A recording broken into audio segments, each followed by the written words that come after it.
சுப்பிரமணியன் அண்ணன் அவர்களுக்கு நன்றி கலந்த வணக்கத்தை உரித்தாக்கி கொண்டு எங்களுடைய மாநில விவசாய முன்னேற்ற கழக மாநில பொருளாளர் திரு ராமசாமி அண்ணன் அவர்களுக்கு நன்றி கலந்த வணக்கத்தை உரித்தாக்கி கொண்டு எங்களுடைய தமிழக பிஏசிஎல் பணமீட்பு போராட்ட குழு நிர்வாகிகள் அத்துணை பேருக்கும், நிர்வாகிகள், செயற்குழு உறுப்பினர், பொதுக்குழு உறுப்பினர், அனைத்து மாவட்ட குழுக்களுக்கும் முதற்கண் நன்றி கலந்த வணக்கத்தை உரித்தாக்கி கொண்டு இங்கே எங்களுடைய அழைப்பை ஏற்று மனசாட்சியோடு வந்திருக்கக்கூடிய அத்துணை நல் உள்ளங்களுக்கும் நன்றி கலந்த வணக்கத்தை உரித்தாக்கி கொண்டு நான் இப்ப பிரச்சனையை பேச போறதே இல்லை. ஒரு பிரச்சனை இருக்குன்னா அதுக்கு தீர்வு என்ன? பிரச்சனை மட்டுமே பேசிக்கிட்டு இருந்தா என்ன வருது? அதுக்கான தீர்வு சொல்ல போறேன். இதை ரொம்ப கவனமா கேட்டுக்கணும், சரிங்களா? இப்ப நாம மும்பை லோதா கமிட்டிக்கு போய் பேச்சுவார்த்தை நடத்தினதுல நானு சாரு இந்த மாதிரி ஒரு 5 பேர், அங்க 2 பேர், மொத்தம் 7 பேர் கொண்ட குழுவா போயிருந்தோம். நம்மளோட பிரச்சனை அத்தனையும் லோதா கமிட்டி கிட்ட சொல்லி இருக்கிறோம். தெரியாமலாம் இல்ல. நீங்க என்னென்ன சொன்னீங்களோ, எங்களுக்கு தனியா ஆபீஸ் போடணும், அதை விட மிக முக்கியமானது என்னன்னா, நம்ம விவசாய முன்னேற்ற கழக தலைவர் அவர்கள் வழக்கறிஞர் வெள்ளம் வந்த போது அவன் உயிரை காப்பாத்திக்கிறதுக்கு போவாங்களா, கொண்டு போய் பிஎஸ்சிஎல் பாண்ட் எங்க இருக்குது பத்திரமா எடுத்து வச்சிருவோம்னு எடுத்து வச்சிட்டு இருப்பாங்களா? சொல்லுங்க பார்க்கலாம். உயிரை காப்பாத்திக்கிறதுக்கு தான் போவாங்க. அந்த பாண்டெல்லாம் தண்ணியில அடிச்சுட்டு போயிடுச்சு, ரசீதெல்லாம் போயிடுச்சு. இப்ப அந்த பணத்தெல்லாம் எப்படி கொடுப்ப? செபி நிறுவனமே எப்படி கொடுப்ப? நாங்க பதில் சொல்றோம். எங்களோட ஐடியாவை கேளுங்க. நாங்க படிக்காத ஆள்னு வச்சுக்கோ, ஒரு விவசாய கூலி தொழிலாளின்னு வச்சுக்கோ, நாங்க உங்களுக்கு ஐடியா சொல்லி தரோம். இந்த ஐடியாவை கேட்டீங்கன்னா 99 கஸ்டமர், 99% கஸ்டமருக்கு பணத்தை கொடுத்து முடிச்சிடலாம். என்ன தெரியுமா அந்த ஐடியா? பிஏசிஎல் இணையதளம் உங்ககிட்ட தான் இருக்குது, நீ இல்லைன்னு சொல்ற பொய். பிஏசிஎல்லோட சாப்ட்வேர் உங்ககிட்ட இருக்கு.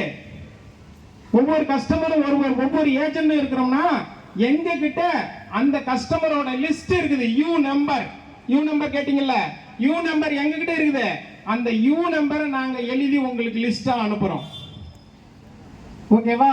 இவங்களுக்கெல்லாம் பணம் வரணும் அப்படிங்கிற லிஸ்ட்டை நாங்க அனுப்புறோம். அந்த லிஸ்ட்ல நீங்க அந்த யூ நம்பர் அடிச்சீங்கன்னா, சர்டிபிகேட் நம்பர் அடிச்சீங்கன்னா போதும். பிஏசிஎல் சர்டிபிகேட் நம்பர் அடிச்சீங்கன்னா அவரோட பாண்டு காப்பி உங்க சிஸ்டத்துல வந்துடும். பாண்டு காப்பியே உங்க சிஸ்டத்துல வந்துடும். அதுல இருந்து அவரோட முகவரிக்கு நீங்க அந்த பாண்டு காப்பி ஒரு பிரிண்ட் அவுட் எடுத்துக்கோங்க. அந்த பாண்டோட பிரிண்ட் அவுட் பிளஸ் அவரோட முகவரிக்கு அதை நீங்க அனுப்பணும். பாண்டு தொலைஞ்சு போச்சு, அக்னாலஜ்மெண்ட் பிரச்சனை, அதாவது கஸ்டமர் இறந்து போயிட்டாரு, எல்லாத்துக்கும் பிரச்சனை வந்து தீர்வு ஆயிடுதா? நீங்க அவரோட வீட்டுக்கு அனுப்பிட்டீங்கன்னா அவரோட வீட்டுக்கு அந்த லெட்டர் போயிடும். நீ சும்மா லெட்டர் போட்டு பிரயோஜனமே இல்லை. செபி ஆபீஸ்ல இருந்து நீங்க இதை பண்ணுங்க. இதன் மூலியமா அவரு அந்த முகவரியில இல்லாத ஒரு சில கஸ்டமர் தான் இருப்பாங்க. ஒரு சிலர் முகவரி மாற்றம் பண்ணி இருப்பாங்க. அவங்கள நாம கடைசியா பார்த்துக்கலாம். அந்த முகவரி மாற்றத்துக்கும் நாம கொடுப்போம், சரிங்களா? இவரு இந்த முகவரியில இருக்கிறாரு அப்படிங்கிறதுக்கான அட்ரஸ் ப்ரூஃப் அனுப்புவோம். அப்ப கண்டிப்பா கிடைச்சிடும். இப்ப அவங்க அந்த லெட்டர் அனுப்பிட்டாங்க அப்படின்னா அந்த லெட்டரும் கவர்மெண்டால அங்கீகரிக்கப்பட்ட ஏதோ ஒரு அடையாள அட்டை. நீ பேன் கார்டு தான் கொடுக்கணும், அப்படிதான் கொடுக்கணும் நீ கேட்க கூடாது. ஏன் அப்புறம் ஆதார் கார்டு அடையாளமா வச்சிருக்கீங்க? ஆதார் கார்டு இந்திய மக்களோட அடையாளம் இல்லையா? ஆதார் கார்டை வச்சுட்டு நீங்க பணத்தை கொடுங்க. அந்த லெட்டர் அவங்க வீட்டுக்கு வந்துருச்சுன்னா அந்த லெட்டரோட சேர்த்து அவங்க ஐடி ப்ரூஃப், பேங்க் அக்கௌண்ட், இவ்வளவுதான் அவருக்கு பணத்தை போட்டு விட்டுறணும். எவ்வளவு பணம் கட்டி இருக்கிறாரு, எவ்வளவு தவணை, எல்லாமே அங்க இருக்கு டீட்டெயில். அந்த டீட்டெயில் பிரகாரம் நீங்க பணம் கொடுத்தீங்கன்னா கடைசி கஸ்டமர் வரைக்கும் பணத்தை வாங்கி கொடுக்க முடியும், சரிங்களா? எந்த ஒரு இதுவும் வேண்டியதில்லை. அவரோட வீட்டுக்கு நீங்க லெட்டர் போட்டீங்க, அவரோட வீட்டுக்கு தான் போகுது. அதுல இன்சியல் மாற்றம் அதெல்லாம் எதுவும் நீங்க பார்க்க கூடாது. பிஎஸ்சிஎல்ல நாங்க என்ன படிச்சு ஐஏஎஸ் கலெக்டருக்கு படிச்சுட்டா? சார் சொன்ன மாதிரி நாங்க ஏஜென்டா சேர்ந்து வேலை செஞ்சோம். 8ஆம் கிளாஸ் பாஸ் ஆனவங்க ஏஜென்ட். எங்களுக்கு என்ன தெரியும்? ஏதோ எங்களுக்கு தெரிஞ்ச மாதிரி எழுதி விட்டோம் பேரை. அதை வச்சுக்கிட்டு நீ இன்னைக்கு பணம் கொடுக்க முடியாது ஏமாத்தறியே. இது எவ்வளவு பெரிய ஒரு பித்தலாட்டத்தனம்.